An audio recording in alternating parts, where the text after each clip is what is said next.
Bienvenidos, queridos amigos, a nuestro programa Formación en la Tradición, aquí en este canal de Tectón. Bienvenidos todos, de todos los lugares de la hispanidad, de todos los lugares de la cristiandad hispánica, de la civilización hispánica.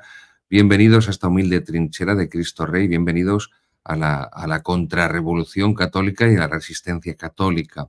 Alguno se pregunta en los comentarios alguna vez, ¿pero qué? ¿Cómo? A ver, contrarrevolución, sí, contra la revolución liberal, contra la revolución protestante, porque eso fue el protestantismo, una revolución religiosa.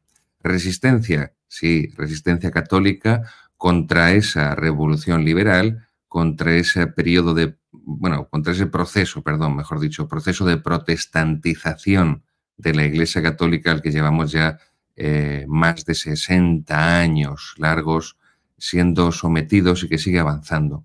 Y por eso en este programa de formación en la tradición oponemos a la revolución lo único que puede detenerla, que es la tradición. Y estas son las dos únicas alternativas que tenemos en nuestros días, o revolución o tradición. Porque si intentamos casarlas, como viene haciendo la Iglesia desde el Concilio Vaticano II, intentar casar la revolución, partes de la revolución, como si la revolución fuera divisible y se pudiera elegir como, no sé, como en un supermercado el producto que te llevas, o como un buffet, escojo esto de la revolución sí, pero esto de la revolución no, esto lo rechazo y lo otro sí que lo acojo. Es un todo, la revolución es un todo y del mismo modo la tradición es un todo. Por eso decía ese gran contrarrevolucionario, el conde de Mestre, que la contrarrevolución no es una revolución en sentido contrario, sino lo contrario a la revolución. Y si la revolución es el cambio, nosotros nos quedamos con la estabilidad y la permanencia de la tradición, que es lo propio del catolicismo, porque el catolicismo es una tradición, una transmisión, y por eso es una de las dos fuentes de la divina revelación, la Sagrada Escritura y la tradición. Pero también la Sagrada Escritura es tradición porque nace albergada en una tradición, en la tradición que transmite las palabras de Cristo, las palabras de los apóstoles, del apóstol San Pablo, del apóstol San Juan, del apóstol Santiago, del apóstol San Pedro. Luego, lo único que puede oponerse a la revolución es la tradición. Y por eso el carácter de este programa de formación en la tradición. Nos formamos con la palabra de Dios en esta primera sección a través de los textos de la tradición. Sin duda alguna del que es el mayor exponente de la tradición patrística, que es el gran doctor de la Iglesia, San Agustín.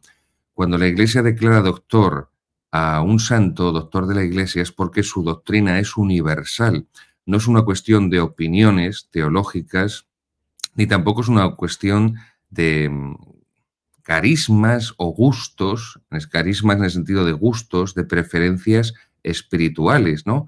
Y quien tiene una tendencia espiritual carmelitana, pues se identifica con Santa Teresa y San Juan de la Cruz, doctores de la Iglesia, y quien tiene un carisma o una tendencia más hacia el carisma dominicano, se siente más cerca de Santo Tomás de Aquino, y quien tiene un carisma o una tendencia espiritual, un atractivo personal hacia el agustinismo, se queda con San Agustín. No, llegaremos en su momento también, mucho más adelante, con la ayuda de Dios, a comentar también esos escritos, esas catequesis de Benedicto XVI sobre los doctores de la Iglesia. Pero cuando la Iglesia proclama doctor a un santo, significa que su doctrina es universal, no solamente para un carisma particular. No significa eso que Santa Teresa y San Juan de la Cruz, su doctrina sea solo y exclusivamente para el carisma carmelitano, no, sino que es patrimonio doctrinal común de la Iglesia. Eso significa la elevación a la categoría de doctor de la Iglesia, doctor universal. Su doctrina es patrimonio común universal de toda la Iglesia. Y San Agustín, pues qué vamos a decir de él, que es el gran padre de la teología católica, el gran pilar de la teología católica, junto con Santo Tomás de Aquino, el doctor angélico, el aquinate, el doctor común, que por eso también en ocasiones recurro a sus textos para explicar la palabra de Dios, pero principalmente quiero centrarme en San Agustín. Y la palabra de Dios, además, que comento con los textos de San Agustín, que es la palabra de Dios, que son las lecturas del orden de lecturas de la misa tradicional, es decir, de la antigua misa romana, de la venerable y antiquísima liturgia romana tradicional, liturgia romana católica, que es el rito más antiguo de toda la historia de la Iglesia Católica, porque se remonta a los apóstoles. Hay elementos, por ejemplo, que ya se hace mención de ellos en el siglo IV, con el Papa San Dámaso, por cierto, hispano, el Papa San Dámaso, San Gregorio Magno, en el siglo VI, finales del siglo VI, primeros del siglo VII, lo que se llama la misa gregoriana. La misa gregoriana no es otra cosa que la misa tradicional. La misa tradicional, por eso es equivocado cuando se habla de misa tridentina, porque no se inventó ninguna misa al Concilio de Trento, no se puede inventar la Iglesia no puede inventarse un rito litúrgico, porque un rito litúrgico no es una ensalada, un rito litúrgico no es un estofado, no es un guiso que tú puedes cocinar, ¿no? Entonces, si el guiso, el estofado o la ensalada la hace un cocinero profesional, pues evidentemente saldrá más sabroso. Entonces, si el rito se lo inventa un papa, entonces eso tendrá más categoría. No, la Iglesia no inventa ritos litúrgicos. Lo que hace es reconocer los que se han ido configurando y formando a lo largo de los siglos, y eso es la tradición. Pues en esta primera sección de formación y la tradición lo que hacemos humildemente, modestamente, un servidor, es aquello que decía el teólogo medieval Bernardo de Chartres: somos enanos a hombros de gigantes. Es verdad, somos enanos a hombros de gigantes. La teología moderna, la Nouvelle Théologie, escupió contra toda la tradición teológica medieval, toda la tradición teológica medieval monástica y toda la tradición teológica medieval escolástica, y pretendió conectar con la teología patrística, con la teología de los padres, pero insisto, escupiendo, despreciando y pasando por encima de la teología medieval. Y esto es lo que se ha impuesto a la Iglesia.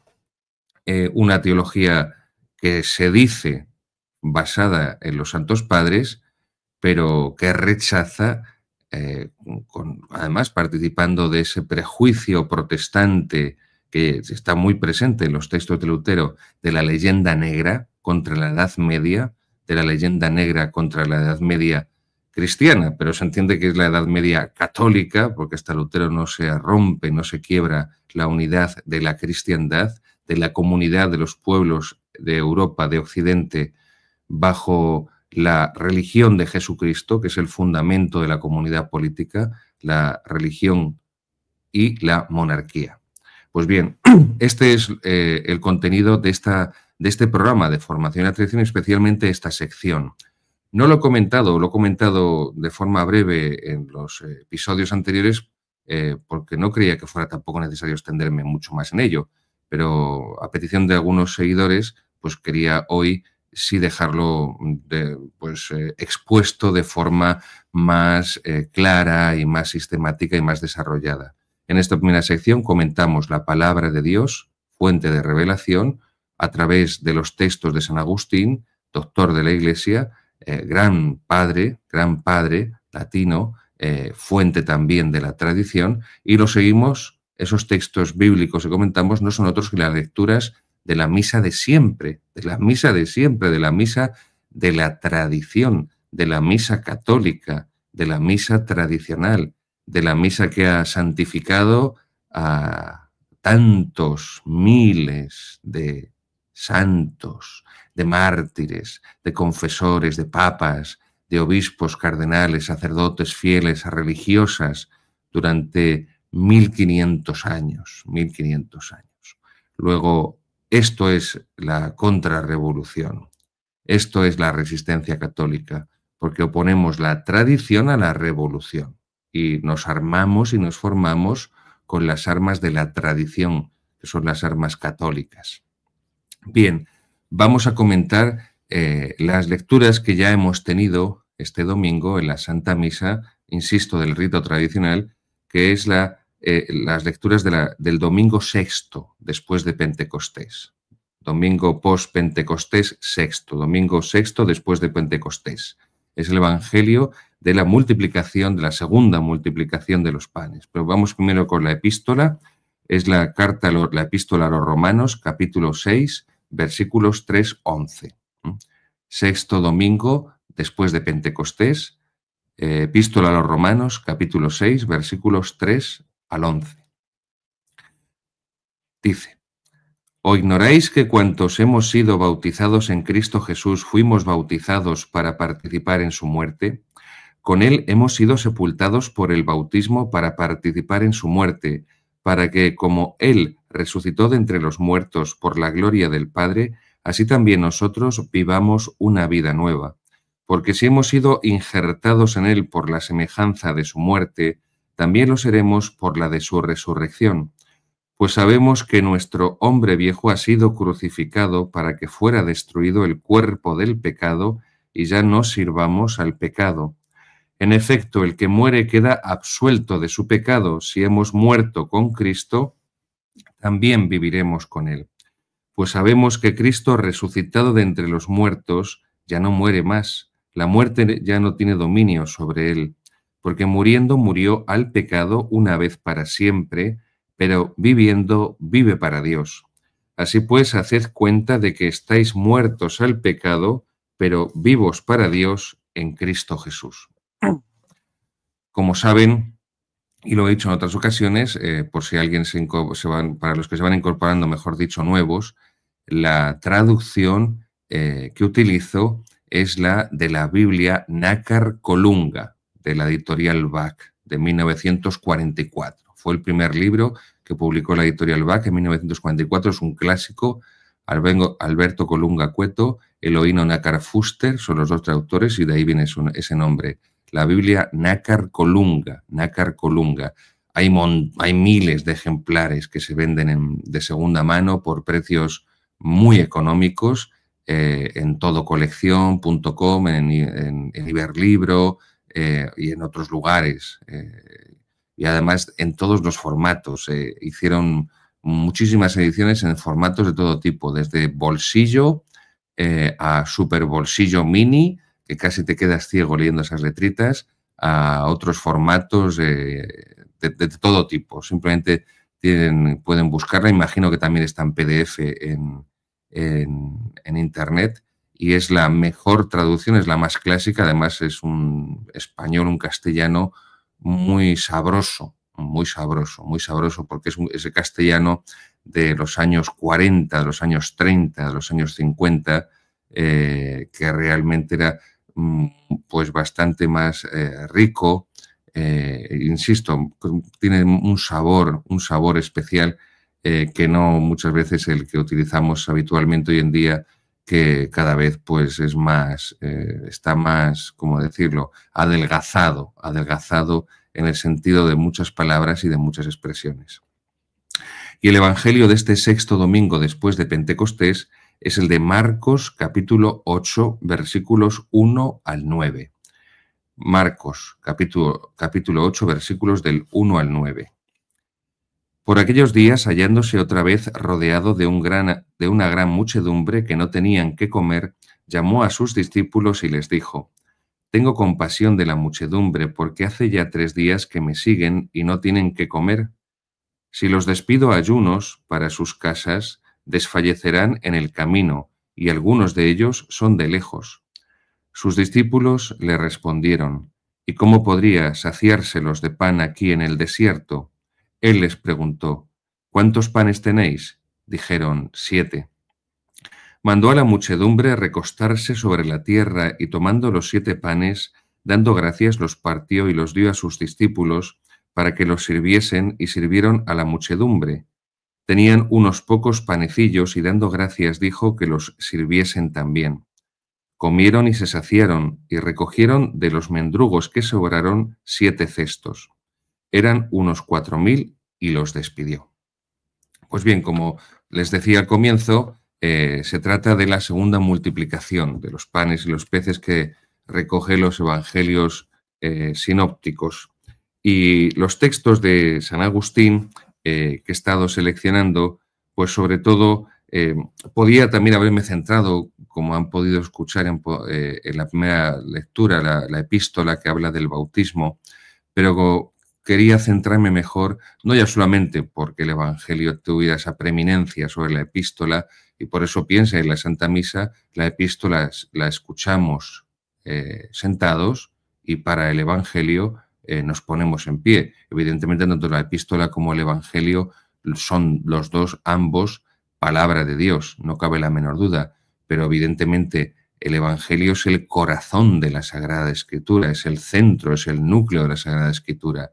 Insisto, no es que sea más palabra de Dios el Evangelio que las epístolas de San Pablo o que el Apocalipsis o que las cartas de San Pedro, no se trata, o los Hechos de los Apóstoles, no, todo es la palabra de Dios.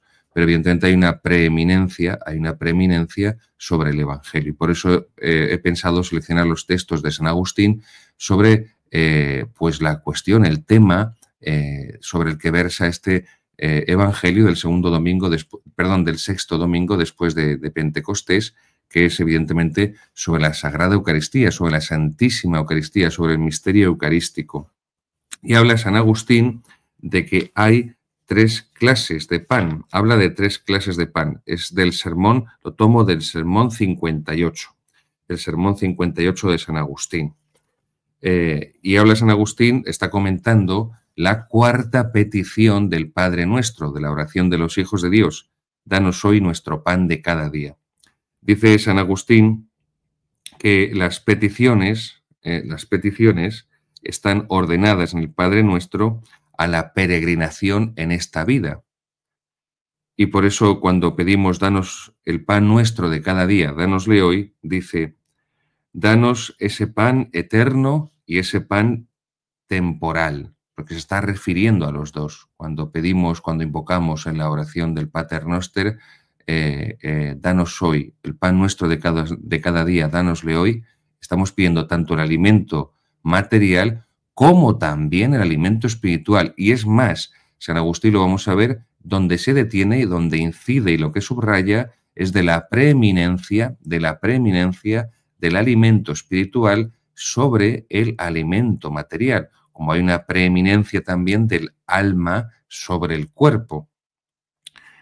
Nos has prometido el reino, Señor, no nos niegues tu ayuda para llegar a él, alimentándonos con el pan del cielo. Nos vas a dar la belleza eterna, así que danos en la tierra el alimento corporal que nos embellece para el cielo. Nos pides que pidamos el pan de cada día y por eso decimos hoy, en este tiempo que pasa, pero pedimos el pan que nos alimenta para la eternidad.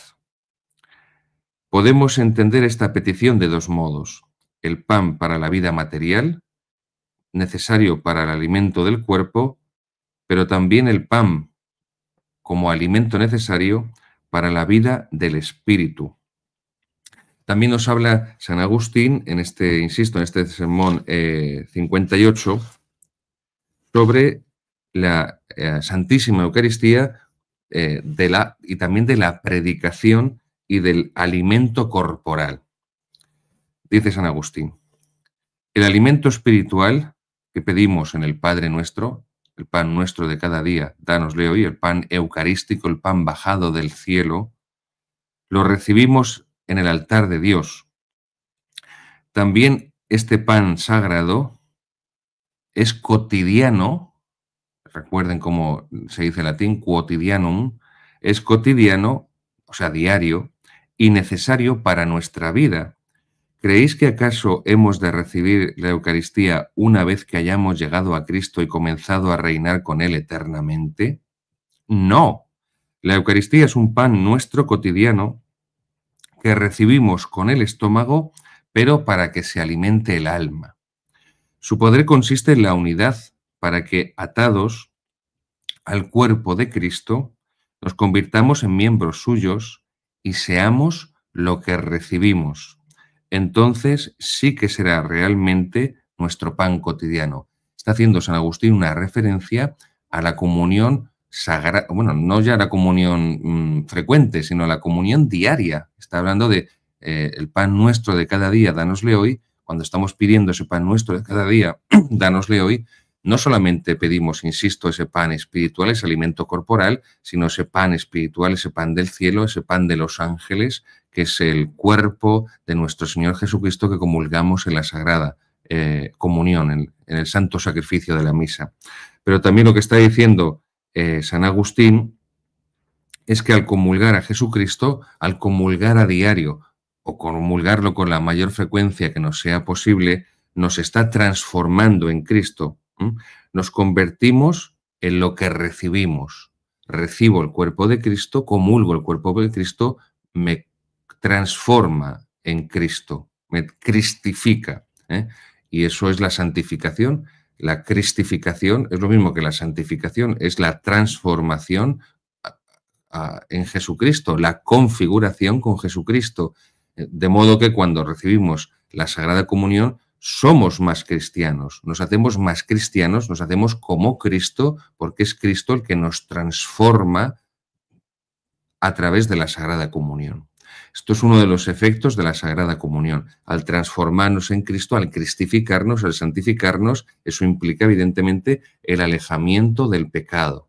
Y por eso es doctrina tradicional de la Iglesia Católica, de la teología católica, que la Sagrada Comunión nos preserva de los pecados mortales. ¿Significa que no vamos a pecar mortalmente? No, porque seguimos siendo pecadores, la carne sigue siendo débil, como dice el Señor, la cabra sigue tirando al monte, como dice el refrán castizo, y seguimos siendo débiles y pecadores y pobres y limitados y podemos caer perfectamente en pecado mortal.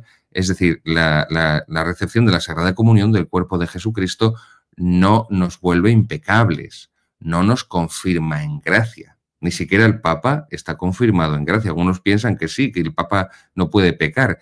Bueno, pues el Papa tiene que confesarse también, recibir el sacramento de la confesión como todo hijo de vecino, por muy santísimo que sea el Santo Padre, como cualquier otra persona. Aquí la Inmaculada es solo la Santísima Virgen María y se acabó chimpún. Bien, pero al comulgar sí que como la comunión nos une a Cristo como un unión, pues al unirnos a Cristo nos separa y nos aleja del pecado mortal cada vez más, cada vez más, y por lo tanto también purifica y lava nuestros pecados veniales. Sigue diciendo también San Agustín que la predicación de la palabra de Dios, que se hace el inicio del altar, también es el pan cotidiano, el alimento cotidiano de los fieles. Las lecturas que escucháis a diario, por eso les hacía referencia que San Agustín está dirigiéndose a fieles que acuden a la Santa Misa a diario. Evidentemente, seamos comprensivos, no vamos a ser maximalistas y rigoristas, porque eso no es católico, es una deformación de lo católico. Es, por poner un ejemplo, es como el pacifismo, lo he dicho en otras ocasiones. El pacifismo no es cristiano. Los cristianos no somos pacifistas, el pacifismo es anticristiano, porque el pacifismo es una ideología, no es la paz cristiana de la que habla Cristo en el Evangelio. La paz os dejo, mi paz os doy, no os la doy como la da el mundo. La paz del mundo es el pacifismo, no os la doy mi paz como os la da el mundo. La paz de Cristo no es el pacifismo, es una deformación de la paz de Cristo y por ser una deformación de la realidad es una ideología y por ser una ideología es contraria a la fe. Todas las ideologías son religiones sustitutorias, religiones políticas, civiles, seculares, que se erigen en religiones nuevas, en sustitutos religiosos, religiones de sustitución.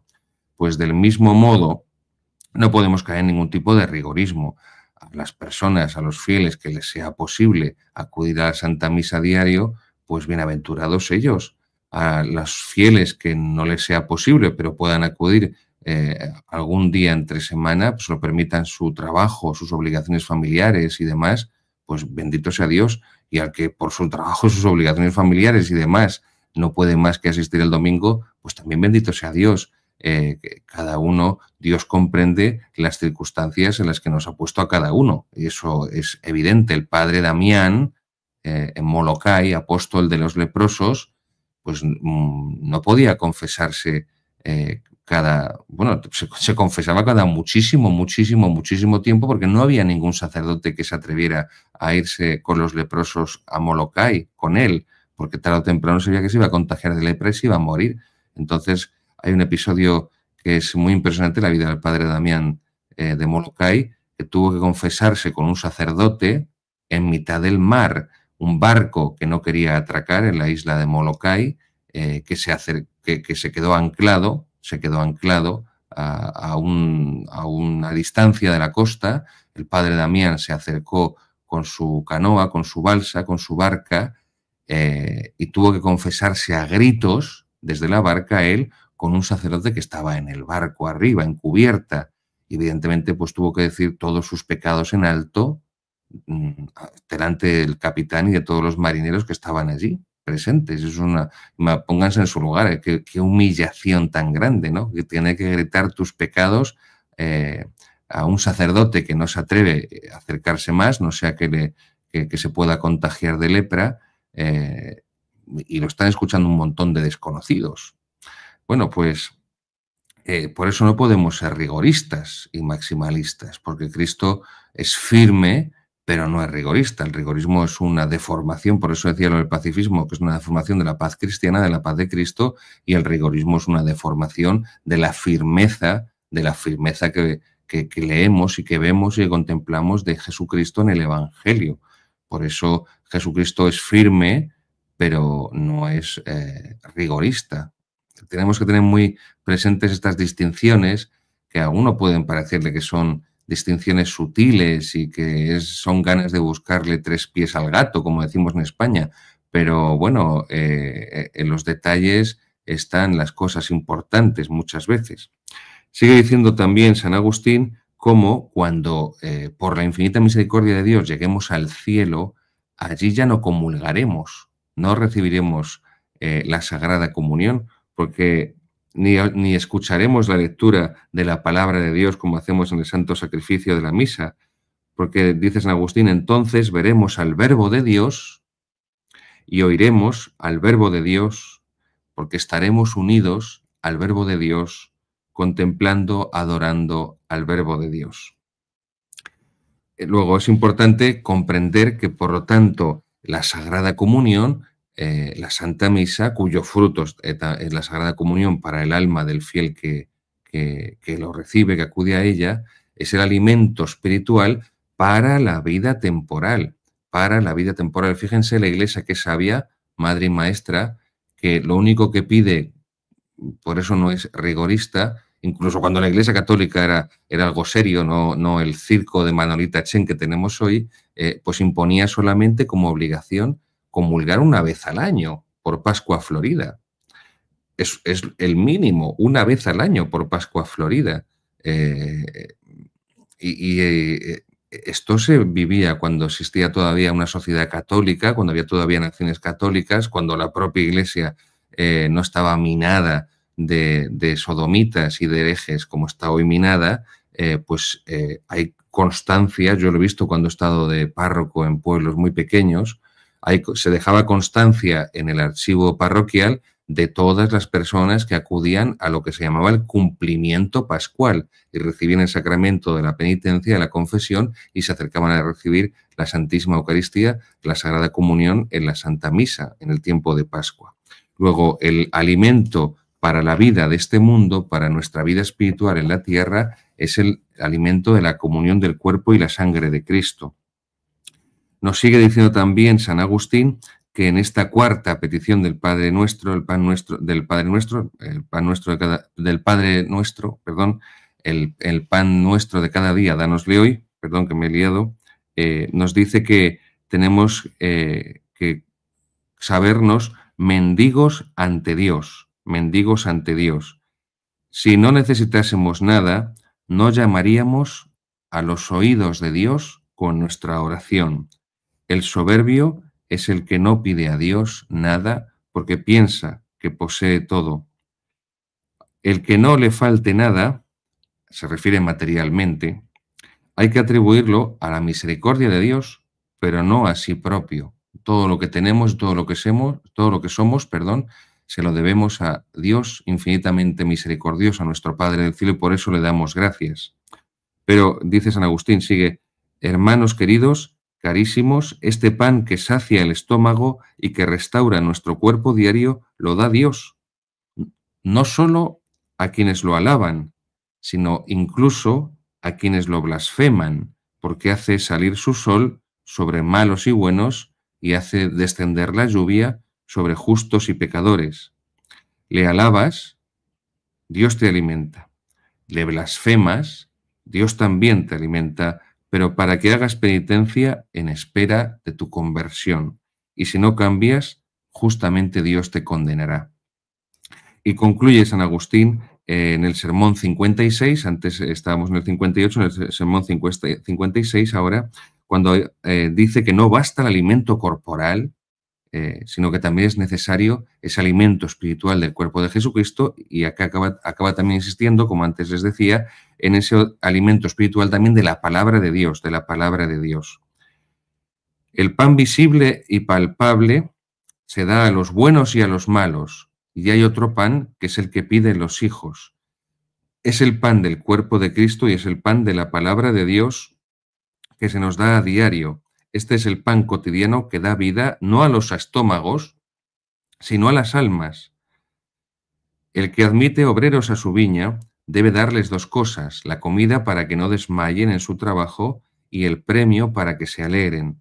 Nuestra comida cotidiana y terrena es la palabra de Dios, es el cuerpo de Jesucristo, que se reparte en la Iglesia, y nuestro premio, el que hemos de recibir después del trabajo, es la vida eterna. Pues lo que está diciendo San Agustín, que para alcanzar ese premio de la vida eterna necesitamos trabajadores de su viña, alimentarnos para ese trabajo con el pan del cielo, el cuerpo de nuestro Señor Jesucristo, y con el pan de la palabra de Dios.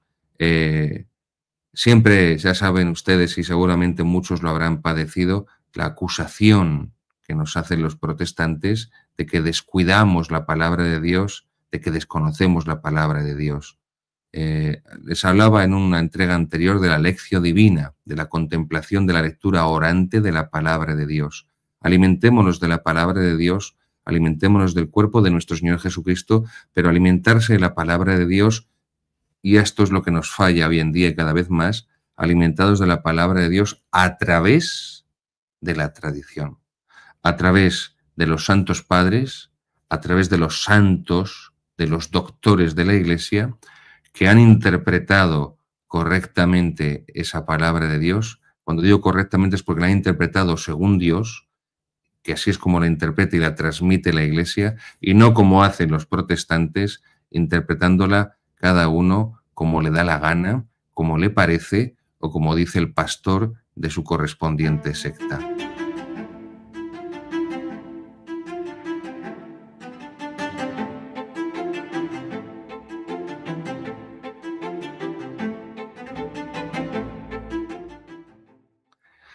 Queridos seguidores, seguimos la segunda sección de Formación en la Tradición con el comentario, la explicación del Catecismo de Monseñor Schneider, Athanasius Schneider, Credo Compendio de la Fe Católica, publicado en España por nuestros amigos de Luz de Trento. Les enviamos un fuerte abrazo, Luz de Trento. Recuerden, estamos explicando la parte introductoria de la segunda parte, del segundo bloque de Catecismo de Monseñor Schneider. Tiene distintos bloques. El primer bloque explica el credo, y en el segundo bloque está explicando los 10 mandamientos, la moral católica, la moral, el buen obrar. Lo titula así, la moral, el buen obrar, el lex vivendi. El primer bloque, que es el credo, es la lex credendi, la ley que se cree, la ley del credo, de lo que creemos. Este segundo bloque es la lex vivendi, la moral. Lo que creemos, la lex credendi, se pone en práctica, se hace obra, esto que dicen los protestantes, lo que dice Lutero, de que nos salvamos sola fides, solo por la fe sin obras, no, nos salvamos por las obras también con la fe. Entonces, el segundo bloque de este catecismo de Monseñor Schneider es la lex vivendi, la teología moral, la enseñanza moral tradicional de la religión católica, y por eso el buen obrar. Después vendrá el siguiente bloque, que es la lex orandi, la ley de la oración. La ley de la oración, que es donde explicamos, señor Schneider, pues la liturgia católica, la sagrada liturgia, los sacramentos y demás. Bien, pues seguimos avanzando. Recuerden que en la anterior entrega estuvimos explicando la ley natural, Ya acabamos esta primera sección del segundo bloque. Siempre lo digo, este comentario no busca sustituir la lectura del catecismo de Monseñor Schneider, sino ayudar como una introducción a su lectura, a su estudio y a su contemplación, a su oración por parte de usted que me está escuchando o que me está viendo también, querido seguidor. No puede estas pobres palabras que yo digo, no pueden sustituir un trabajo que usted tiene que hacer personalmente, que es, primero, adquirir el libro de Monseñor Schneider, evidentemente, y segundo, leerlo, releerlo detenidamente, tomar nota, subrayar y, por supuesto, reflexionar, meditar sobre él, es decir, hacer la enseñanza católica oración. Mientras no oremos, mientras no recemos con la enseñanza católica, mantendremos el triste divorcio y la triste drama, que valga la redundancia, que tenemos en la Iglesia Católica, en la que la vida espiritual va por un lado y la vida del cristiano, la vida de formación, por decirlo de alguna forma, va por otro. Y por eso tenemos fieles que conocen muy poco la fe, y por eso la practican muy poco, la valoran muy poco y tienen una vida de oración inexistente o escuálida.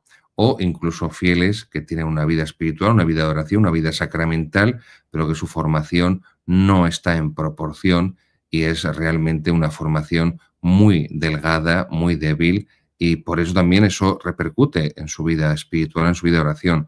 Cuanto mayor sea nuestra formación en la fe, eso va a redundar en una mayor espiritualidad, en una mayor riqueza de nuestra vida espiritual, en la vivencia, en la participación de los sagrados misterios, de la liturgia, de los sacramentos y también en nuestra vida de oración.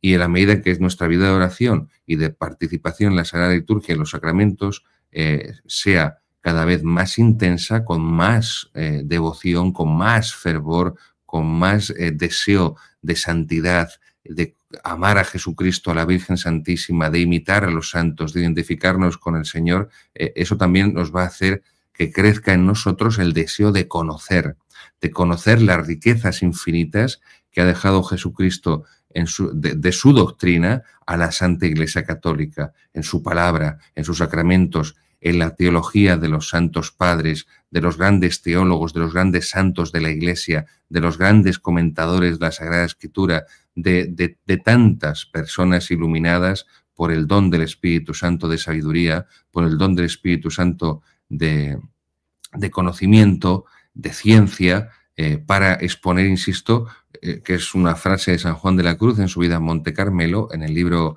segundo de su vida en Monte Carmelo, el gran tratado sobre la fe, cuando habla de esas inmensas riquezas que se hallan en Cristo, en los senos de Jesucristo, de la divinidad, del interior. Está hablando como en el sentido del seno de la tierra, ¿no? Del seno de la tierra. Está hablando de esas inmensas riquezas que hay en el interior de Jesucristo, aquello de San Pablo en la carta a los Efesios, de la altura, la profundidad, la holgura, la amplitud, la anchura del amor de Cristo que trasciende todo conocimiento humano. Pues todos estos misterios, toda esta riqueza, no podemos perdernosla, y por eso es tan importante profundizar en ello.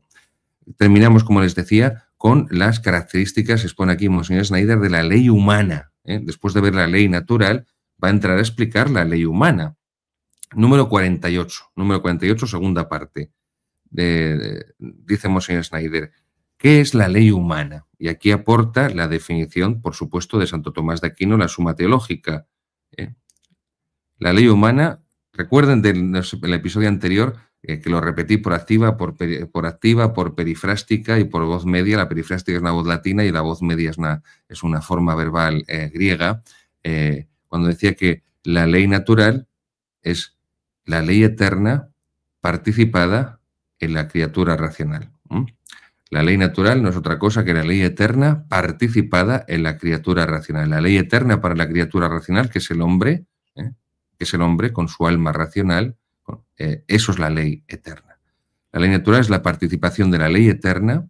La ley natural es la participación de la ley eterna por la criatura racional. Así lo repitiéndolo para que nos lo aprendamos bien. Ya saben que la repetición es la base del aprendizaje. Esto es lo que enseñaban los jesuitas en sus colegios cuando los jesuitas creían en Dios. Pues bien, la definición de la ley humana que da aquí Monseñor Schneider, número 48, también es de Santo Tomás. ¿Qué es la ley humana?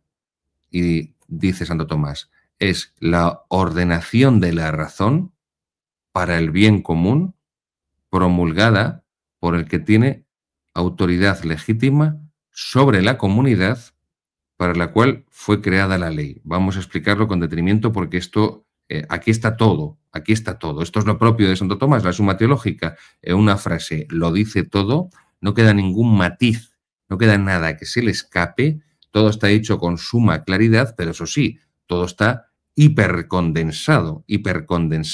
Por eso leer la Suma Teológica lleva tiempo. También no solamente por la extensión, pues que evidentemente es muy extensa, sino porque cada frase que describe Santo Tomás la Suma está escrita al milímetro, está como si fuera cincelada en piedra, y por eso la lectura tiene que ser meditada de la Suma Teológica, tiene que ser sosegada, tiene que ser contemplativa incluso. Esto lo digo para todos los hermanos sacerdotes que cada vez son más, gracias a Dios, que nos siguen, que me siguen a mí, que soy un pobre mindundi y un aficionado, pero bueno, ya saben cómo dice el refrán que en el país de los ciegos el tuerto es el rey.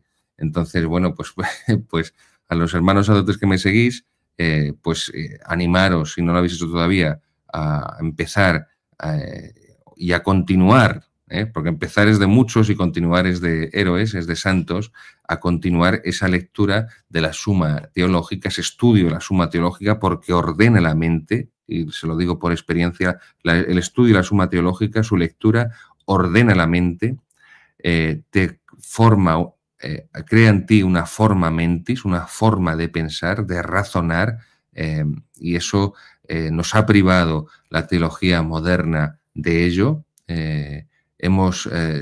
Yo he recibido formación tomista en el seminario solamente de un profesor en sus asignaturas, pero es verdad que ese profesor nos descubrió a mí y a otros compañeros la riqueza inmensa de Santo Tomás, y gracias a ese profesor, pues por nuestra cuenta, de forma autodidacta, pero leíamos, estudiábamos la Suma Teológica, la Suma contra Gentiles, los comentarios de la Sagrada Escritura de Santo Tomás de Aquino, al Padre Nuestro, a los 10 mandamientos, a Ave María, al Credo, y a través de todo ese conocimiento de Santo Tomás fuimos formando nuestras inteligencias. Pues la ley humana es primero una ordenación de la razón, es decir, lo propio de la ley es la ordenación de la razón, que significa que la ley tiene que ser racional, y por eso es una ordenación de la razón, no es una cuestión de la voluntad. Si pensamos que la ley es cuestión de lo que le dé la gana hacer arbitrariamente al que hace la ley, al que promulga la ley, estamos en el voluntarismo, estamos sosteniendo que la voluntad va por delante del entendimiento, de la razón, y lo único que ocurre en ese sentido es que caemos en el voluntarismo jurídico. El voluntarismo jurídico no es otra cosa que el positivismo jurídico. ¿Qué significa esto de voluntarismo jurídico o positivismo jurídico? Que la ley es lo que le dé la gana hacer al que tiene el poder de hacerla, independientemente de la realidad. Entonces, si a mí me da la gana hacer una ley que diga que 2 hombres son un matrimonio o 2 mujeres son un matrimonio, o que Gabriel se autopercibe como Carolina y entonces es Carolina, pues eso es así y se acabó. La ley como fuente de la realidad y por lo tanto como fuente de la legalidad, de la legitimidad y de la moralidad. Y esto es lo que vivimos actualmente en los estados hegelianos, idealistas, liberales, que estamos padeciendo todos en mayor o menor grado. Luego, la ley tiene que estar en conformidad con la razón y, por lo tanto, en conformidad con la verdad.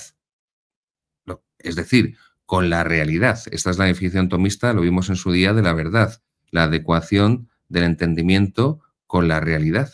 La adecuación del entendimiento con la cosa entendida. Esta es la definición de Santo Tomás. Eso es la realidad. Si esto es un cuchillo, es una verdad objetiva, depende la verdad del objeto y no depende de lo que el sujeto percibe. No, no es un cuchillo, es una pluma. La mojo en el tintero y me pongo a escribir con ella. No, eso es un cuchillo. No, que mojo la punta del cuchillo en un bote de tinta y me pongo a escribir con ella porque es una pluma. No, es un cuchillo. Pues es que para mí es una pluma porque puedo utilizarla como una pluma, pero objetivamente el objeto es un cuchillo, no es una pluma. A esto se está refiriendo. Luego, la ley, en primer lugar, es racional, es una ordenación de la razón. No es, insisto, un voluntarismo jurídico, un positivismo jurídico en el cual el gobernante hace y deshace como le dé la gana, independientemente de la realidad y de la naturaleza de las cosas, de la realidad de las cosas. La ley humana es un precepto de la razón, una ordenación de la razón ordenada al bien común, al bien común, al bien común. Es decir, se busca el bien de la polis, de la ciudad, el bien de la comunidad. ¿Qué es el bien común?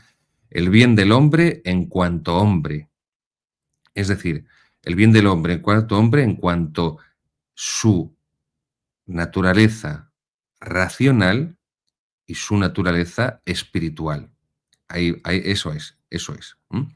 Como el ser humano es un ser que posee un alma racional, pues el bien común tiene esa finalidad, el bien del hombre en cuanto hombre, lo que favorezca a la racionalidad humana, a lo propiamente humano, y también, aparte de la racionalidad, la otra característica del ser humano, de la naturaleza humana, es la sociabilidad. La sociabilidad. El bien humano es el bien de las societas, de la sociedad, insisto, dicho en griego, de la polis, el bien político, el bien de la ciudad, el bien común. Ordenación de la razón es la ley humana para el bien común promulgada por el que tiene autoridad legítima sobre una comunidad para la que ha sido creada esa ley. Por ejemplo, una ley promulgada en Venezuela por Maduro, pues como no está promulgada por quien tiene la autoridad legítima, imagínense, en España, en México, en Argentina, en Italia, pues no nos afecta esa ley. Aparte de que ya de paso, ya que pasa el Tajo por Toledo y el Ebro por Zaragoza, aparte ya, pues Maduro es un gobernante ilegítimo que ha cometido numerosos fraudes electorales. No voy a decir que es un dictador, porque la dictadura en sí ni es buena ni es mala, es simplemente una forma de gobierno que utilizaban los romanos. O sea, no es que todos los dictadores son malos, todas las dictaduras son malas. No tienen por qué serlo, Son neutras dependiendo quién encarne esa dictadura. Pues puede ser una dictadura mala o puede ser una dictadura buena. Cuando el coche va a estrellarse, pues si alguien coge el volante, que no es el conductor, lo coge el copiloto o quien sea y pega un volantazo para que no se estrellen el coche, digo el volante, puedo decir el timón, también se podría decir en un barco, pues ese acto vendría, no, pero es que este es un dictador porque no es el conductor, no es el que lleva el volante, no es el que lleva el timón, no es el timonel.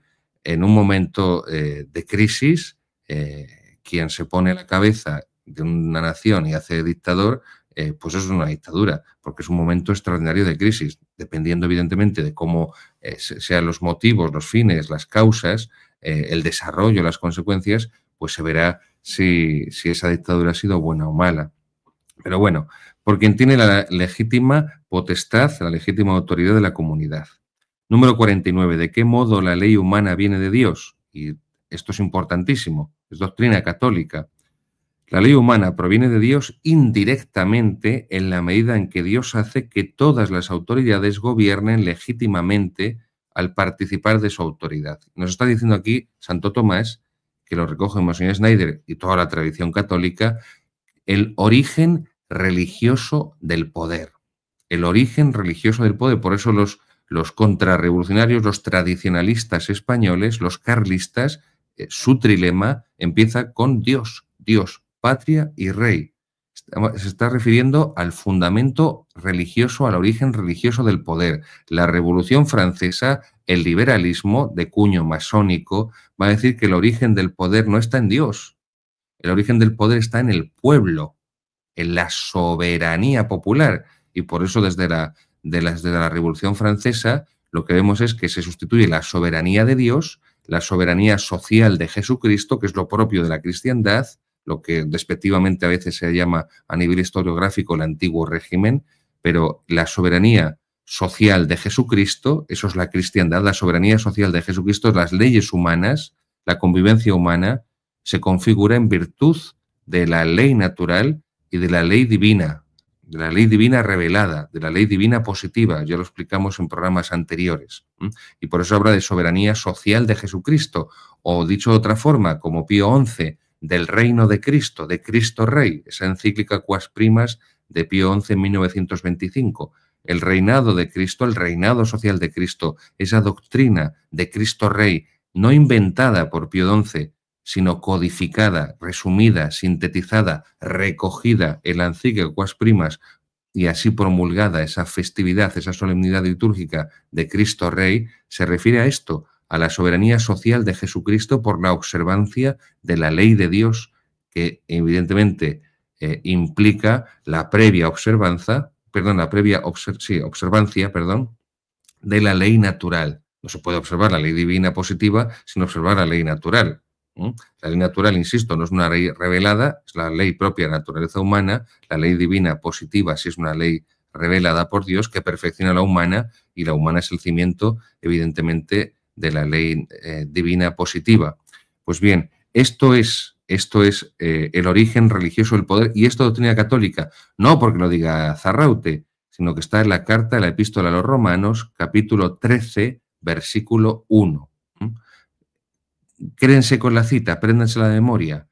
Epístola a los Romanos, capítulo 13, versículo 1. Esa es la doctrina católica del origen religioso, del fundamento religioso del poder político. Y por eso los primeros cristianos rezaban por el emperador, por el César y por sus ministros. Aunque fueran perseguidores de los cristianos, no solamente rezan para que no se persiga a la Iglesia, los primeros cristianos durante la época de las persecuciones del Imperio Romano, sino que están rezando, insisto, no solo para que el emperador y los distintos cónsules y los distintos gobernadores de provincias del imperio no persigan a los cristianos, no solamente rezan para que se conviertan, están rezando para que desempeñen su función, su cargo político con justicia, conforme al bien común, en esa ordenación de la razón al bien común, que es la ley humana, y por eso están rezando por ellos. Insisto, capítulo 13, Epístola a los Romanos, versículo 1. Esto es lo católico, el fundamento religioso del poder político, el origen religioso del poder político, la soberanía popular, que el origen del poder político sea, entre comillas, el pueblo, expresión manoseada donde las haya. Eso es anticatólico, eso es liberal. El origen del poder no está en el pueblo, no está en la soberanía popular, está en Dios.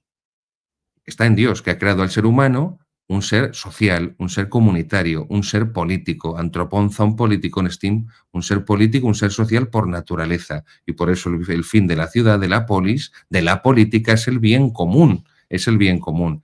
Esto es muy importante. Si tenemos esto claro, comprendemos la enseñanza política de la Iglesia antes del Vaticano II, el magisterio católico político que desaparece desde el Vaticano II, porque la Iglesia se suma al liberalismo, la Iglesia rechaza, no lo hace abiertamente, pero evidentemente está, desde el Vaticano II, la Iglesia lo que hace es abrazarse a la ideología liberal, a la política liberal, y por eso acepta, y por eso elogia, y por eso promueve la democracia liberal, los regímenes democráticos liberales.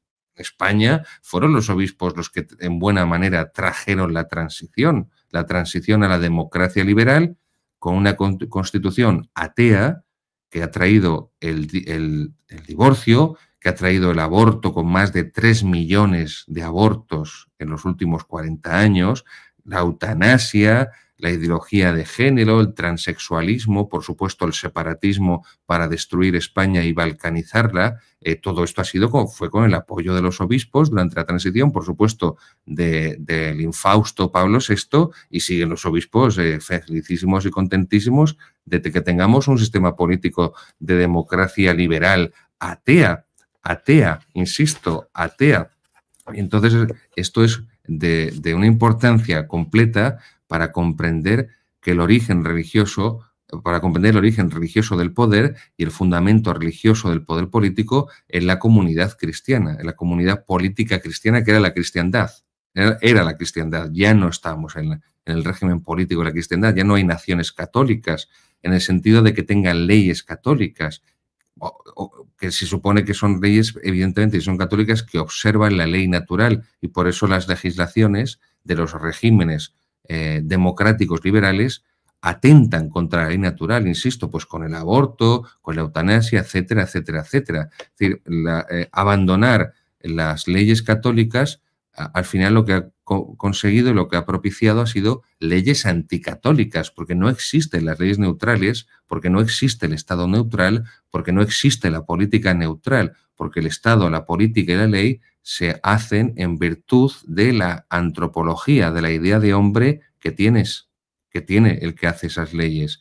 Y si el que hace esas leyes no tiene una idea cristiana, una antropología cristiana, que no haría falta ponerle tampoco muchos adjetivos de cristiano, pero realista, en el sentido también de realista, pues inventará que el matrimonio son 2 hombres o son 2 mujeres, o que un hombre o una mujer es lo que autoperciba sexualmente. Número 50. ¿En qué se diferencia la ley humana y la ley natural? Y nos dice Monseñor Schneider, la ley humana no es universal, sino que depende de los que están sujetos a ella y del poder del legislador. No es inmutable, sino que admite excepciones, dispensas y supresiones. No es absoluta y generalmente no se considera vinculante cuando resulta gravemente inconveniente. Luego, la ley natural, la ley propia de la naturaleza humana, que está inscrita, está en nuestra naturaleza humana. La ley natural, ¿en qué se diferencia de la ley humana? Podríamos decir también en qué se parece, en el sentido de que la ley humana no es otra cosa que la concreción de la ley natural. La ley natural, pues sus premisas, sus postulados son muy generales, por eso, porque forma parte de la naturaleza humana. Entonces, lo que hace la ley humana en cada nación es concretar la ley natural en su legislación. Por ejemplo, la atención a las personas mayores, a los ancianos. ¿Cómo se atiende a esos ancianos? Con un impuesto que se paga para que tengan una prestación social una vez que se jubilen, o que cada uno lo haga individualmente, o que se haga a través de los distintos entes que haya a nivel medio en el Estado. Por ejemplo, pienso, en Estados Unidos, eso es, se tiene que encargar de él el Estado central, de esa atención de las pensiones a los ancianos, a las personas jubiladas, el Estado central o cada uno de los estados. ¿Cuál es la edad de jubilación? 60, 65, 67, 70. Esas legislaciones humanas, esas leyes humanas que concretan la ley natural es lo propio. Pero eso sería, por poner ese ejemplo, ¿en qué se parecen? ¿Y en qué se diferencian? Pues que la ley humana, mientras que la ley natural es universal porque forma parte de la naturaleza humana, la ley humana no es universal y por eso hay distintas leyes en cada nación, en cada país, dependiendo de la idiosincrasia y las peculiaridades de ese país. Y por eso en un país se podrá ir con el coche a 140 kilómetros por hora y en otro país la legislación solamente te dejará ir con el coche a 100 por hora. Y las dos son igual de legítimas. Luego, al no ser universal, la ley humana depende de los sujetos, de los que están sujetos a ella y del poder del legislador. No es inmutable. La ley universal, es que son las características. Está haciendo ya de paso, Monseñor Schneider, un repaso a las características de la ley natural. Primera característica de la ley natural, la universalidad. La ley humana no es universal. por eso cada nación tiene una ley.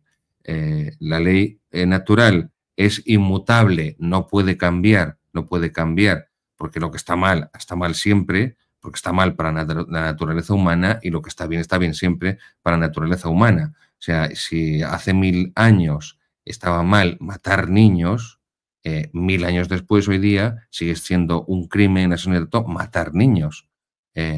En el vientre de la madre también, por supuesto, en el vientre de la madre también, porque es eso lo que lleva dentro, un ser humano, no lleva una lechuga ni, no sé, en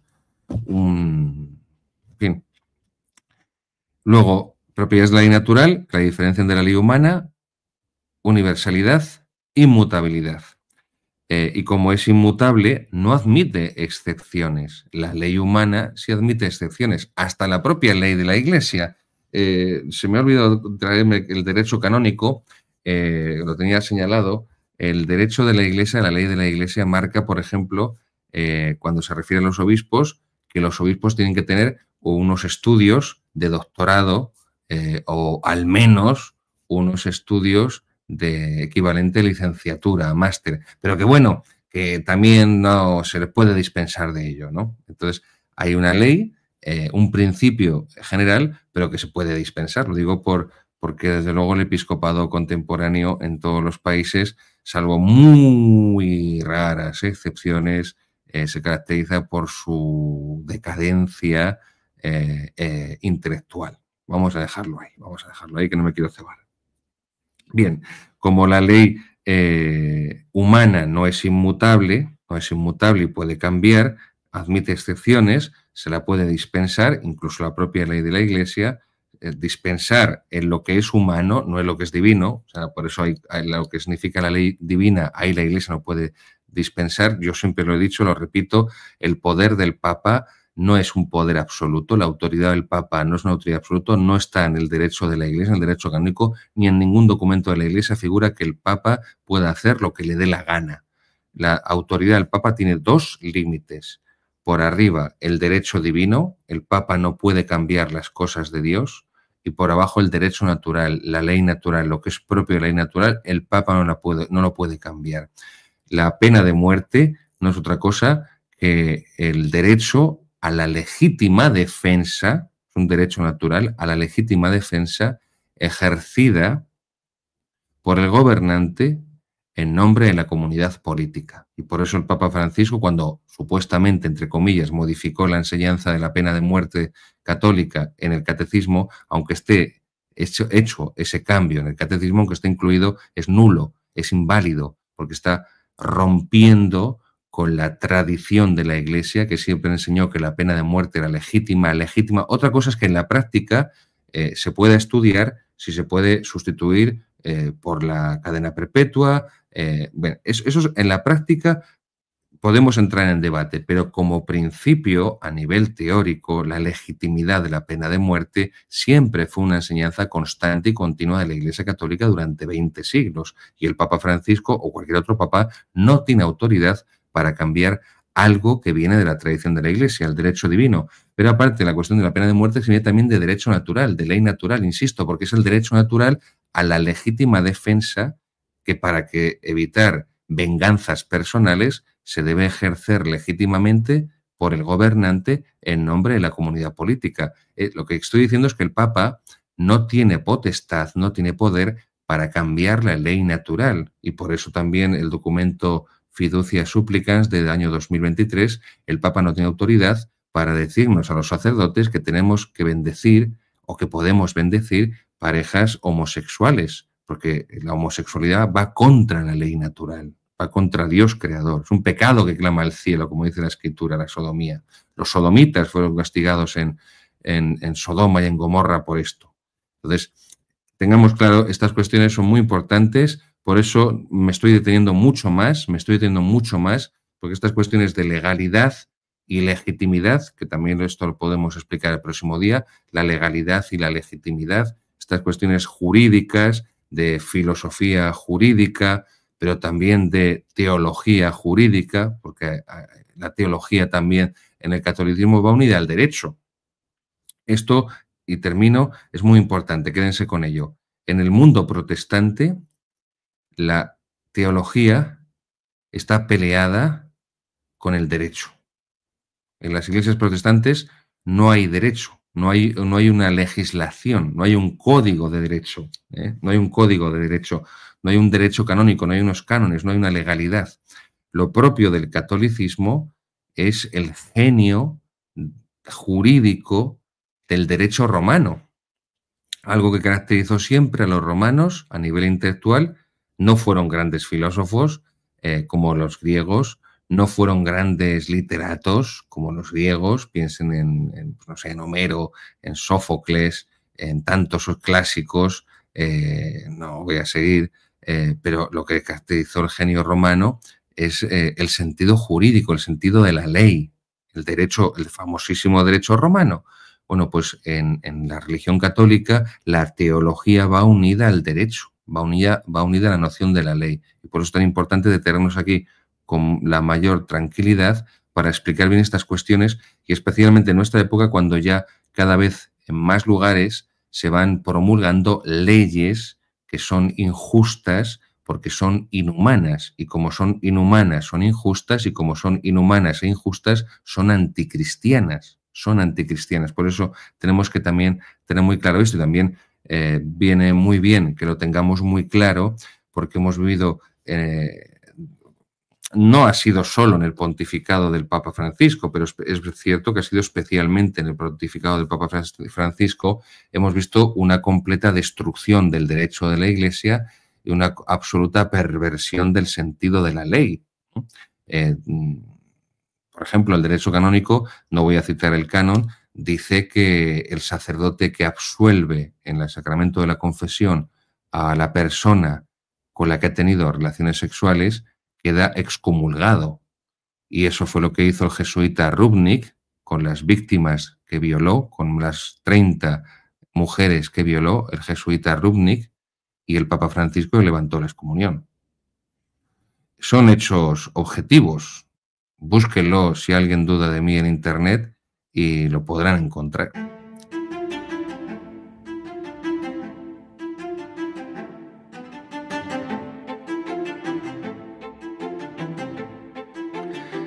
Queridos seguidores, seguimos con nuestra sección de Historia de la Teología Católica, de la mano del Papa Benedicto XVI, con sus famosas catequesis que estamos semana tras semana resumiendo y presentando para que ustedes, por supuesto,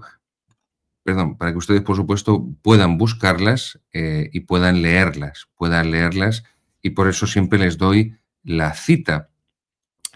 Hoy vamos a explicar la catequesis sobre Tertuliano, que es la audiencia general del 30 de mayo del año 2007. Catequesis, audiencia general del 30 de mayo, del 30 del 5 del año 2007.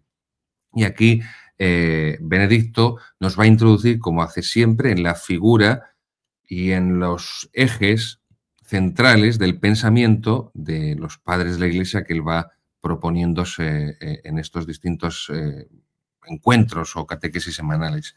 Tertuliano dice lo siguiente, el Papa Benedicto: hablamos de un africano. Primera cosa interesantísima. Esto para nuestros hermanos de Hispanoamérica no sé si les resultará llamativo. En el norte de África eran blanquitos.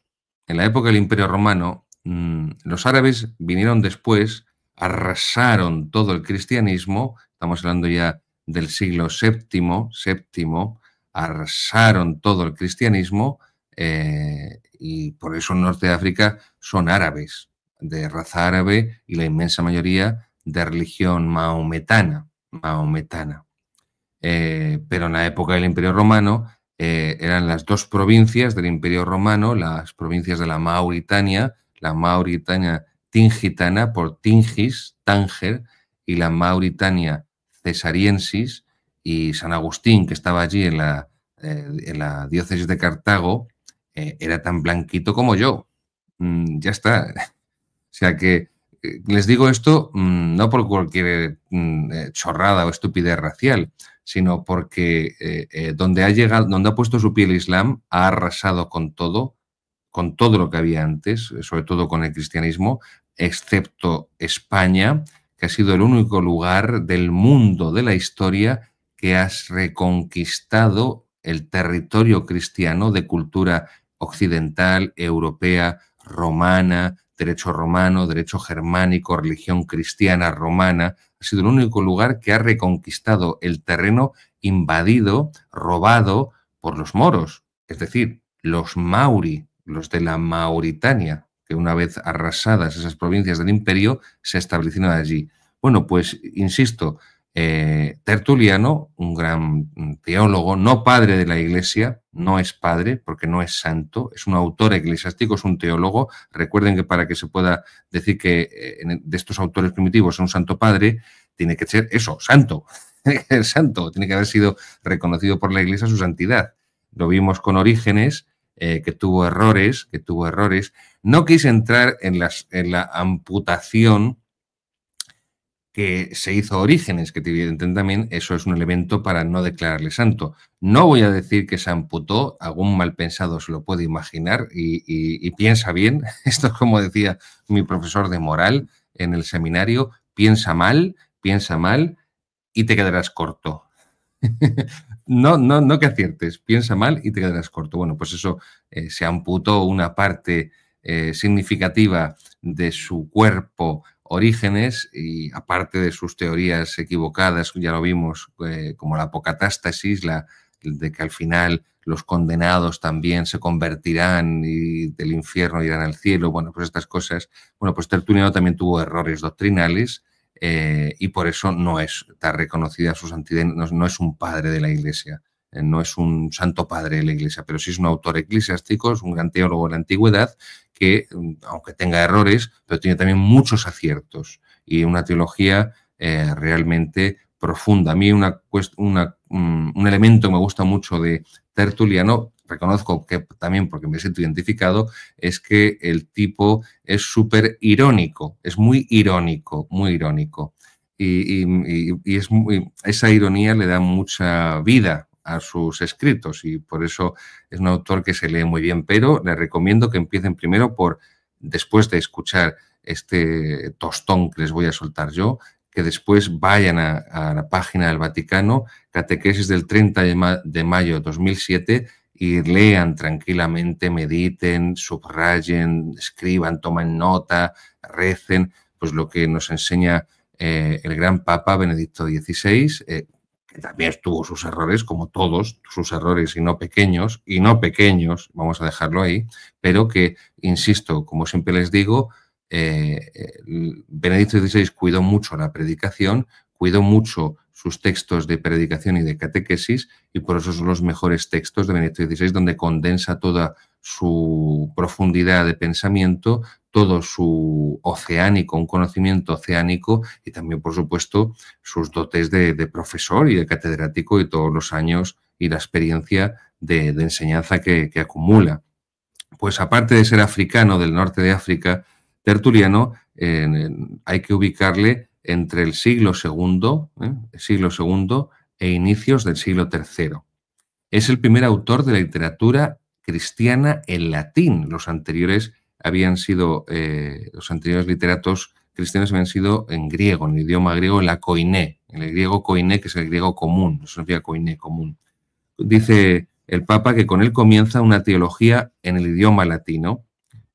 Su aportación ha dado frutos decisivos que no se puede subestimar. Dice Benedicto que sería imperdonable subestimar la aportación a la teología católica del pensamiento de Tertuliano. Y esa influencia en el pensamiento católico, teológico católico de Tertuliano, la establece en dos sectores. En el sector del lenguaje, términos teológicos que inventa Tertuliano, por ejemplo, Trinidad.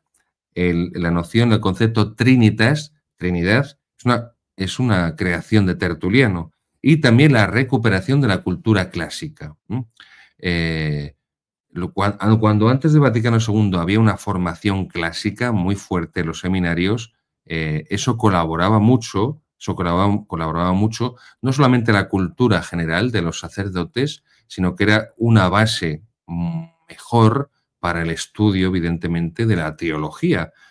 Yo siempre lo digo, cuanto más filosofía se estudia, más y mejor se comprende la teología, y es una teología segura, entiéndanme.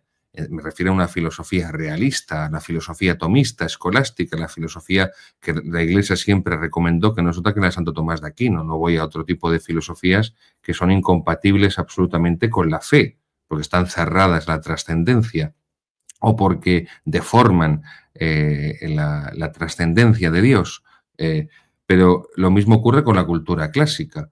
Cuanto más y mejor estemos formados en la cultura clásica, en las humanidades, la paideia clásica griega, la humanitas latina, pues más riqueza tendrá para nosotros toda la teología católica. Por eso ha sido un gran drama que cada vez se pierda más en Occidente el cultivo de la cultura clásica de las humanidades y que fuera la propia Iglesia, después de Vaticano II, la que hiciera desaparecer la mayor parte de la formación clásica, de la formación humanística de los seminarios y por lo tanto, de los sacerdotes y de los obispos.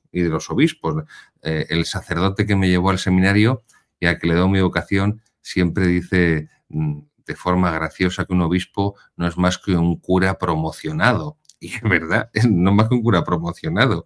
En el seminario decíamos, el seminarista que eres es el cura que serás. Y aún peor, incluso, el seminarista que eres es el cura que serás. Y es verdad, que en el seminario era un hombre, era un chaval que rezaba, cuando es sacerdote sigue rezando. Que en el seminario se hacía remolón a la hora de rezar, pues cuando es sacerdote, pues reza todavía menos. Y lo mismo ocurre con los obispos, ¿no? El sacerdote que ha llevado vida de oración la sigue llevando cuando es obispo y el sacerdote que ha rezado poco y mal, pues sigue siendo después un obispo que reza poco, mal o nada. Y lo mismo la formación. Luego esto es muy importante, el sacramento del orden sacerdotal y la ordenación episcopal configuran con Jesucristo, pero eso no te convierte, no te convierte en santo, no te convierte en santo. Tengámoslo presente. Pues esto es muy importante como legado de Tertuliano, esa formación clásica, esa recuperación de la cultura clásica, porque en la formación de Tertuliano, pues él tuvo, dice el Papa Benedicto, una sólida formación retórica, que también esto se quitó de los seminarios después de Vaticano II. Había una asignatura que era la de retórica, cómo hablar en público, la oratoria sagrada. Esto también, al eliminar los seminarios, bueno, pues hay sacerdotes que tienen más o menos el don de hablar en público, algunos lo cultivan, otros no lo cultivan, pero claro, si no se enseña mínimamente a comunicar en público pues el lenguaje verbal y el lenguaje no verbal, la oratoria, pues esto va en detrimento de la formación a la hora de predicar la palabra de Dios por parte de los sacerdotes y de los futuros obispos. Ya lo dice San Pablo, fides ex auditu, la fe viene de la predicación. Evidentemente esa predicación no depende para la transmisión de la gracia y de la fe de las cualidades humanas del predicador, evidentemente, pero también es cierto que como la gracia no anula la naturaleza, ese principio de la suma teológica, la gracia no anula la naturaleza, sino que la perfecciona, pues cuanto mejor sea la perfección humana del sacerdote que predica la palabra de Cristo, la palabra de Dios, más fácilmente esa palabra de Dios podrá llegar a los fieles. Bien, Tertuliano, ¿cuál fue el problema que tuvo? Pues que se hizo rigorista. Se hizo rigorista y acabó abandonando la comunión de la Iglesia y uniéndose a una secta rigorista que se llamaban el montanismo, porque ese fue su fundador, Montano, el montanismo o los montanistas.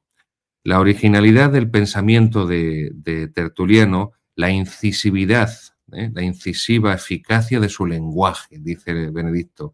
Pues a esto es a lo que me refería con la ironía. El lenguaje de Tertuliano es incisivo, eficazmente incisivo, como dice el Papa, porque lo hace desde esa perspectiva de ironía, ¿no? En el sentido de que no que ridiculice a los herejes o cuando escribe a los gobernadores romanos de las provincias donde están persiguiendo a los cristianos, no es que lo ridiculice, pero sí que hace una comparación de lo que están sosteniendo para que se vea más fácilmente pues lo irracional, lo absurdo y lo falso, ¿no?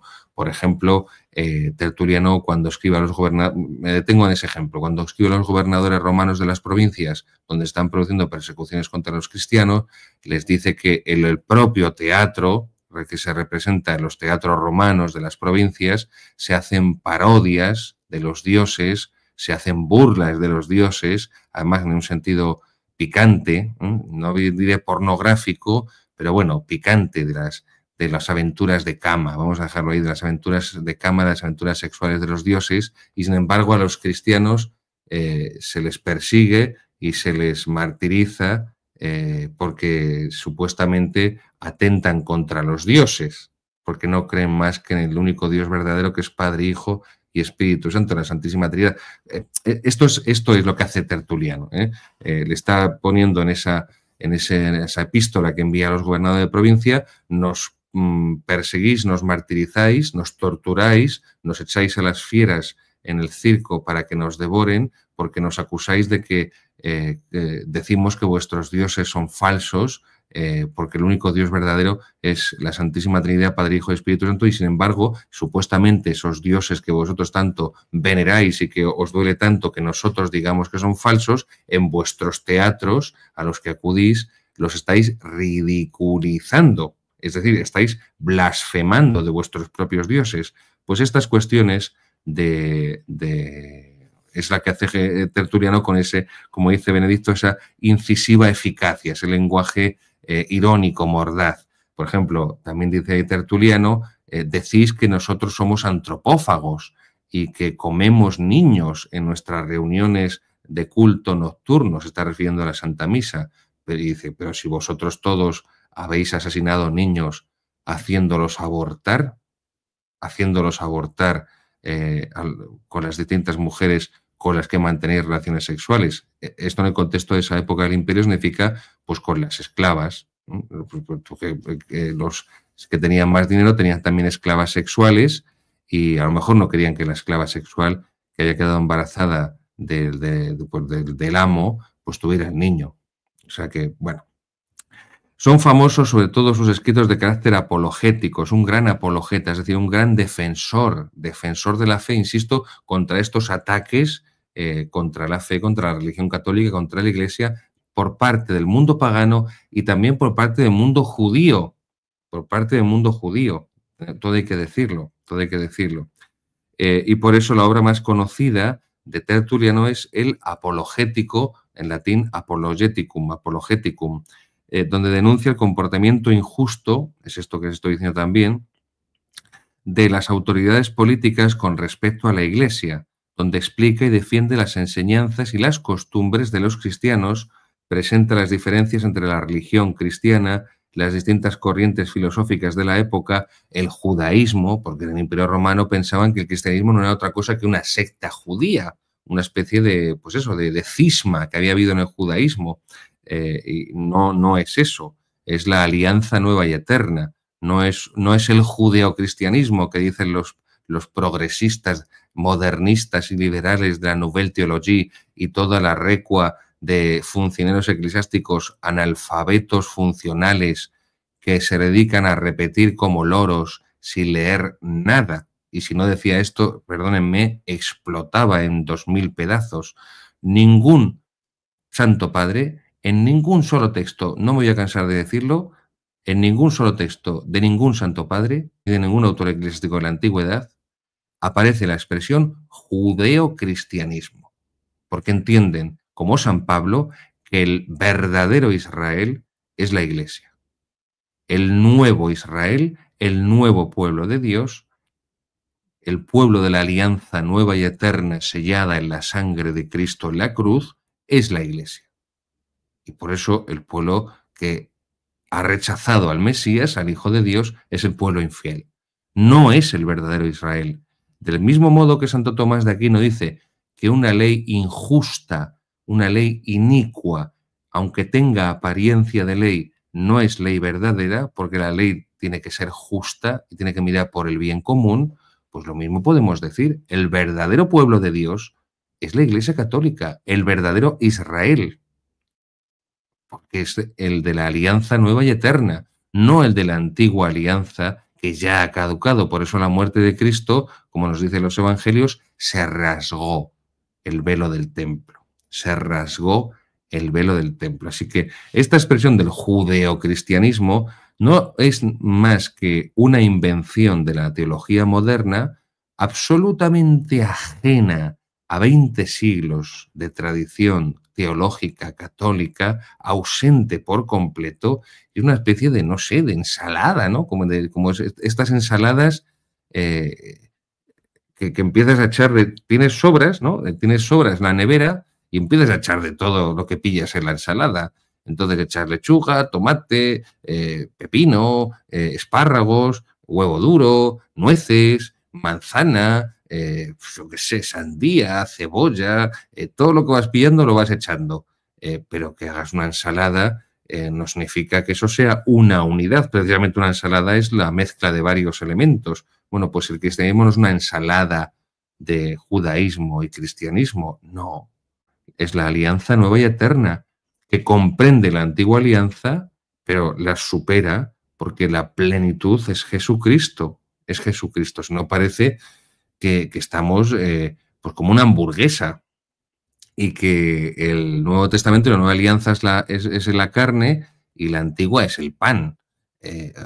No, mire, es que no se trata de pegar o juntar, poner juntas dos cosas que no son lo mismo, aunque una provenga de la otra, pero una de ellas, la segunda, es la perfección, perfectum en latín, lo que está hecho del todo, lo que está completo de la otra. Luego, en ese sentido son distintas, son distintas. Bueno, no me quiero entretener aquí, pero esto siempre hay que remarcarlo. Dice Tertuliano, bueno, la expresión famosa sangre de mártires, semilla de cristianos, es de Tertuliano. Sanguis martyrum semen Christianorum. Sanguis martyrum semen Christianorum. La sangre de mártires es semilla de cristianos. En este Apologeticum, aquí es donde la escribe.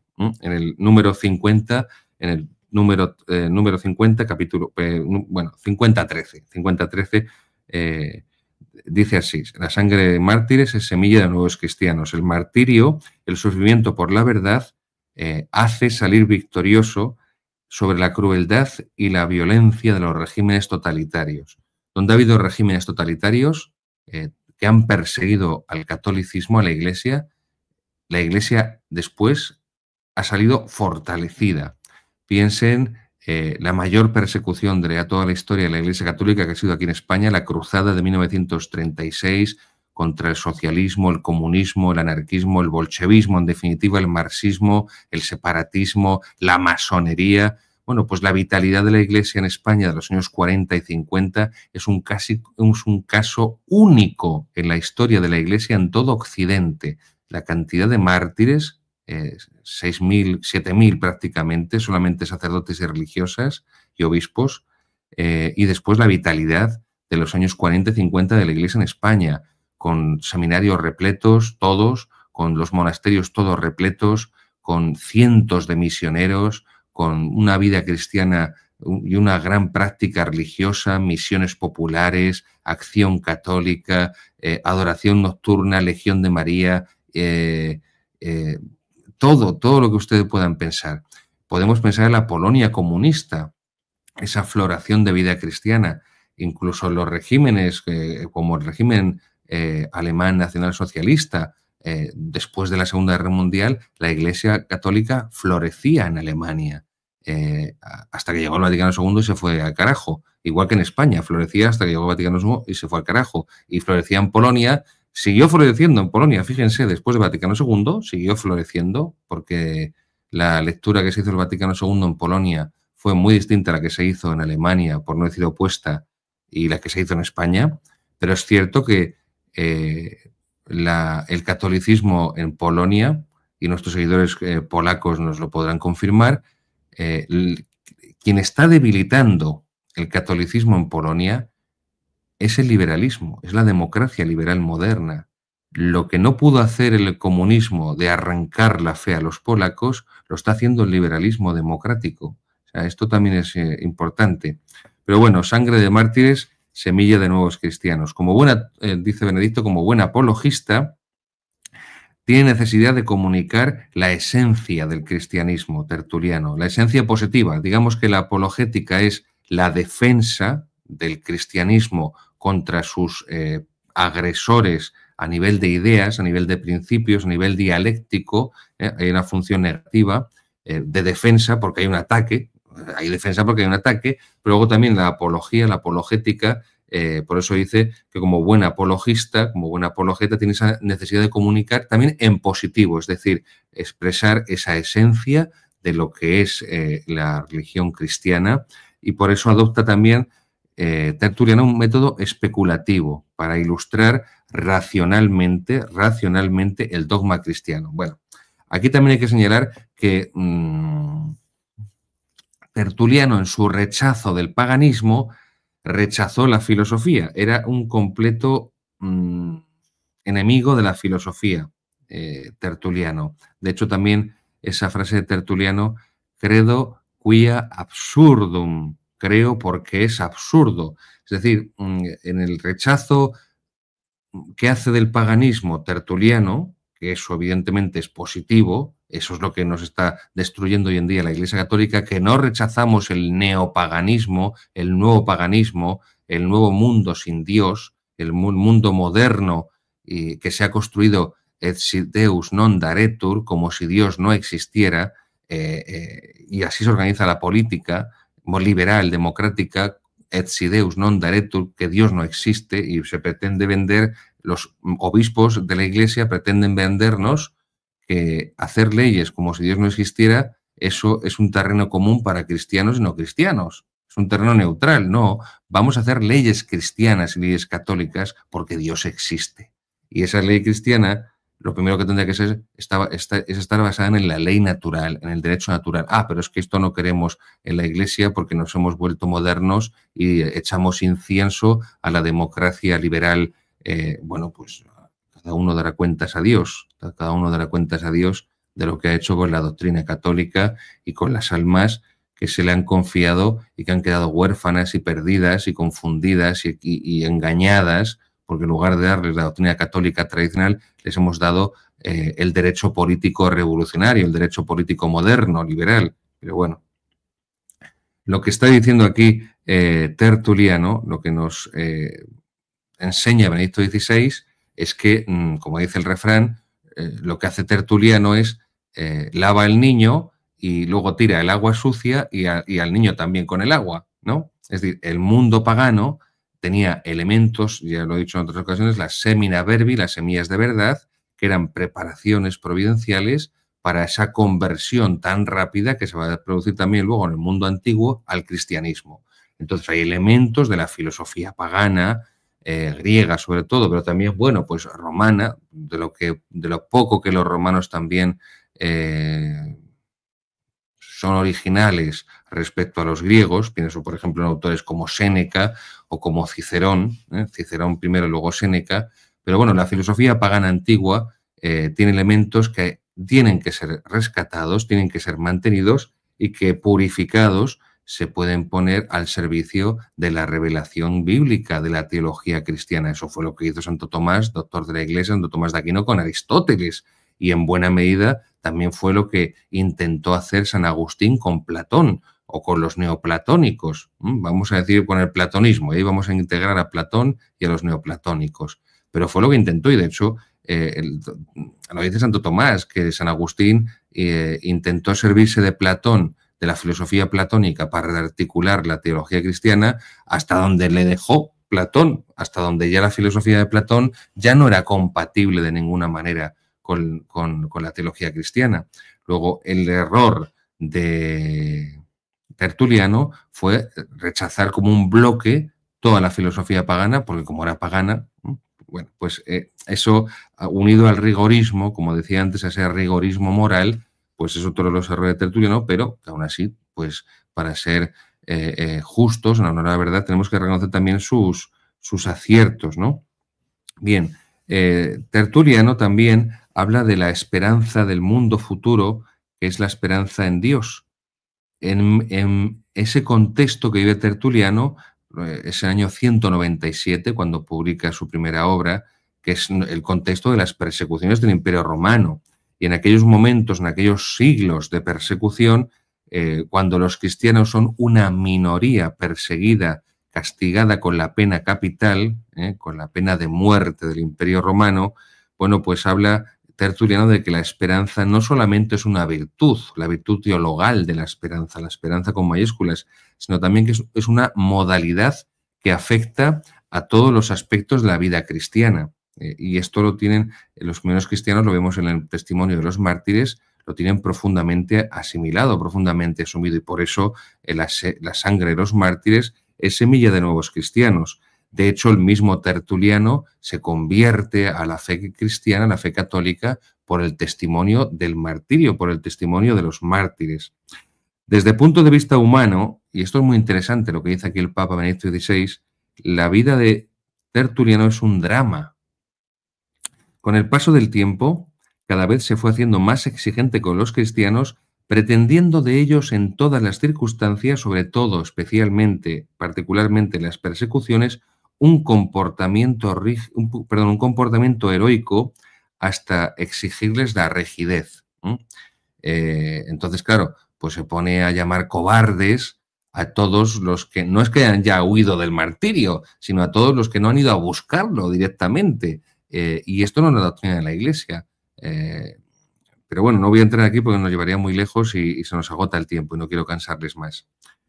Y fíjense, ahora Benedicto XVI va a hacer una confesión personal. Dice, a mí esta gran personalidad moral e intelectual de Tertuliano, este hombre que dio una contribución tan grande al pensamiento cristiano, me hace reflexionar mucho. Se ve que al final de su vida le falta la humildad para integrarse en la Iglesia aceptando las debilidades, sus debilidades, y para ser también tolerante con los demás y consigo mismo. Las personas que son rígidas con los demás es porque son rígidos con sí mismo. Y por eso tratan mal a los demás porque tienen un amor desordenado hacia sí mismos. Y como no son capaces de amarse sanamente a sí mismos, por eso no son capaces de amar sanamente al prójimo. Por eso la caridad cristiana, el amor de Dios infundido en nosotros, esa virtud teologal, nos enseña a tener una autoestima sana, un amor sano, una visión equilibrada de nosotros mismos y, por lo tanto, también sabiendo que somos débiles y pecadores, y de esa forma eso podemos después vivirlo con el prójimo y ser equilibrados con el prójimo, no ser duros con el prójimo, ser tolerantes en el sentido clásico y verdadero de la tolerancia, que es la tolerancia de males. La tolerancia no es una virtud, como dicen los modernos, no, es la tolerancia de males. Entonces yo tolero los defectos del prójimo porque también el prójimo tolera los míos. Y como yo también tengo que tolerar, no hacer las paces, pero tolero también mis propias deficiencias, pecados, limitaciones, pues eso me ayuda a ser comprensivo con las debilidades, las miserias, los pecados, limitaciones del prójimo. Sed misericordiosos como vuestro Padre Celestial es misericordioso. Recibir la misericordia de Jesucristo implica recibirla primero para ti mismo. Que a medida en que recibes la misericordia de Jesucristo para ti mismo, podrás compartir la misericordia de Jesucristo con el prójimo. Cuando una persona es sin misericordia con el prójimo, significa que no ha recibido la misericordia de Jesucristo. Concluye Benedicto XVI apuntando pues la característica esencial de un teólogo católico, que es la humildad. La humildad para estar con la Iglesia, para aceptar las debilidades de los que forman la Iglesia, empezando por las debilidades propias, cada uno las suyas, porque solo Dios es totalmente santo y nosotros tenemos necesidad siempre de perdón, siempre de perdón tenemos necesidad. Luego, el buen teólogo es el que humildemente, ya no solamente es que acepte las debilidades de los que conformamos la Iglesia, sino que humildemente se sabe un eslabón más de esa cadena que es la tradición. Y por eso el teólogo católico es humilde, porque recibe la herencia del pasado, la herencia de la historia, la herencia de la tradición, y él la transmite aportando sus conocimientos, aportando sus particularidades y sus peculiaridades a la hora de expresarse, de los temas que investiga, de los autores los que profundiza. Pero lo que quiero decir con esto, queridos seguidores, es que el teólogo cristiano es humilde y por eso no se enfrenta a la tradición, no se vuelve, no desprecia contra la tradición, no dice esta teología es una porquería, estos tíos del pasado no tenían ni puñetera idea de hacer teología, ahora he venido yo y conmigo y los que piensan como yo es como se ha de verdad tomado en serio la teología en la Iglesia, antes no.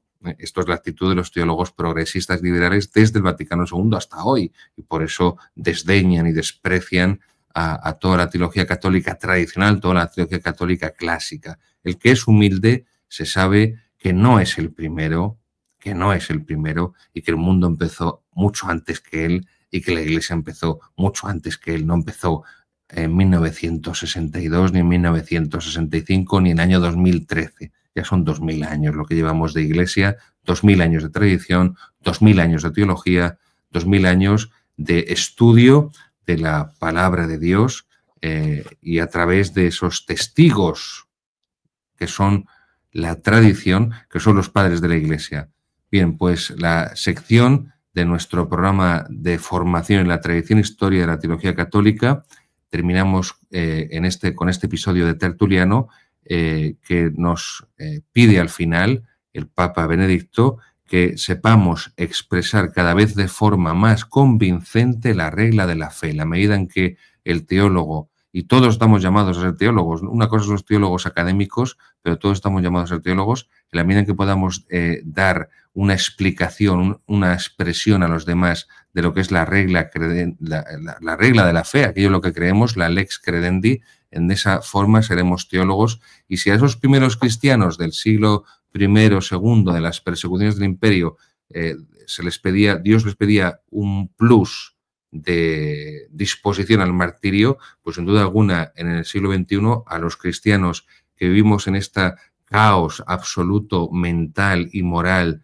de esa asquerosa posmodernidad, pues lo que nos está pidiendo Dios aquí, aparte de esa disposición al martirio, que no va a ser por ahora físico, pero sí va a ser moral, sí que va a ser público, pero sí que si algo está reclamando Dios de los cristianos del siglo XXI es que seamos teólogos, porque sepamos profundizar en la fe, conocer la fe y expresar la fe, porque esa fe está siendo más atacada de lo que había sido nunca jamás desde al menos la antigüedad.